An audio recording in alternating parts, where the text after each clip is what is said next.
The Apprentice's Assistant. Advice from Valenwood's most prestigious spellcaster. No doubt you have heard tales of my adventures. Stories carried from province to province, all of Tamriel in awe of my feats of magical prowess. More than once, I am sure, you have thought, if only I had Aramril's ability, then I too could seek fame and fortune in magic duels. It is true, of course. Great fame and limitless fortune await those who are successful. But to be successful, one needs to learn from the best. That is why you have purchased this book, so that I may teach you. I am, of course, the best.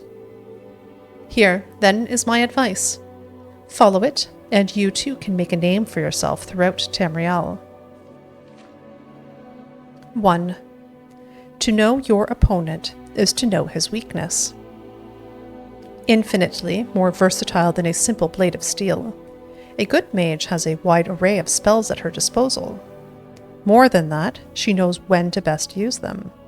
She knows that frost spells can stop a charging beast, or keep a savage brute from swinging his sword. She knows that shock spells can drain her opponent's magicka. She knows that illusion spells can set a group of enemies against each other, should she find herself in a less than fair fight, an all too common reality when her opponents know they cannot win in single combat. And that there are spells that can save her in a moment when all seems lost. 2. To know yourself is to know your limits. Even the best mage has a finite reserve of magicka. None born yet have been graced with Magnus's infinite reserves of power. And so, a good mage does not overextend herself. She makes sure she always has enough magicka to keep herself safe. Failing that, she makes sure she has a sizable supply of potions at the ready. Failing that, she makes sure she always has an escape route. Not that the great Aramril has ever fled a fight, but of course you do not necessarily share her superb natural ability. That is why you must practice. 3. Wards can kill you. There is no question that wards are an essential tool of any aspiring mage. They can block incoming spells, negating your opponent's attack and wasting his magicka. A good mage knows, however, not to rely too heavily on her ward. Keeping a ward readied for too long will leave a caster drained of magicka, unable to retaliate, and, at worst, unable to maintain the ward, and therefore completely defenseless.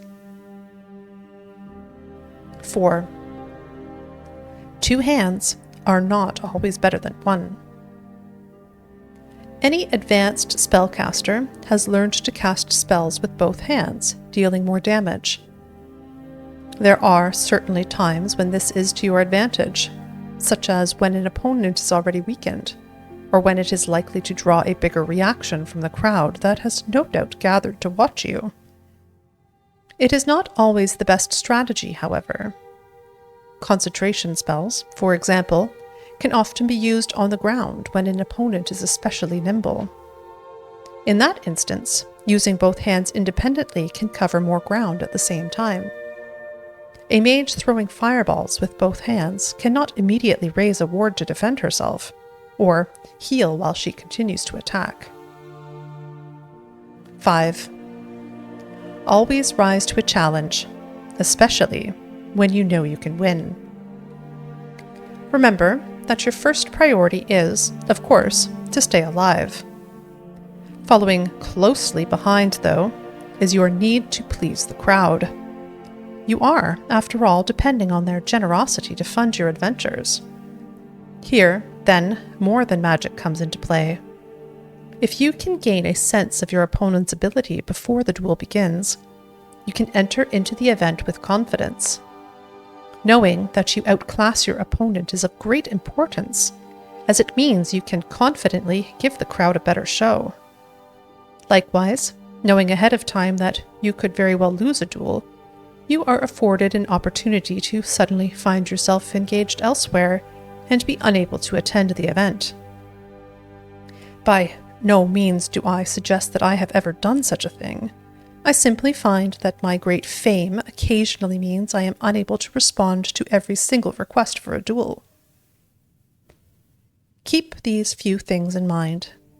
Keep your wits about you, and you too can make a name for yourself by putting on great displays of magical prowess. Take care, though, for if you become successful enough, you may find yourself facing a challenge from me.